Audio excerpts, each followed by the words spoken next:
జాగ్రత్తగా వెళ్ళు నాన్నా. సరే అమ్మ.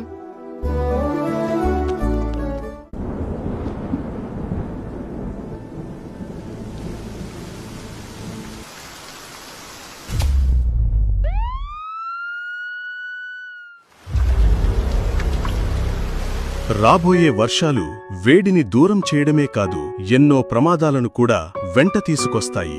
వర్షాకాలంలో విద్యుత్ ప్రమాదాల వల్ల ప్రతి సంవత్సరం దేశవ్యాప్తంగా ఎంతో మంది ప్రాణాలు కోల్పోతున్నారు. ఎన్నో జీవితాలు ఒక్క క్షణంలో మారిపోతున్నాయి.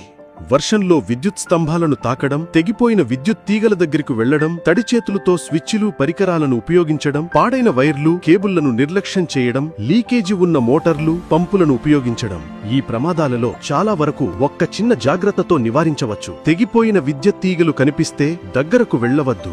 1912కు సమాచారమివ్వండి. వర్షంలో విద్యుత్ స్తంభాలను తాకవద్దు. ఇంట్లో విద్యుత్ లీకేజీలు ఉంటే వెంటనే మరమ్మతులు చేయించండి.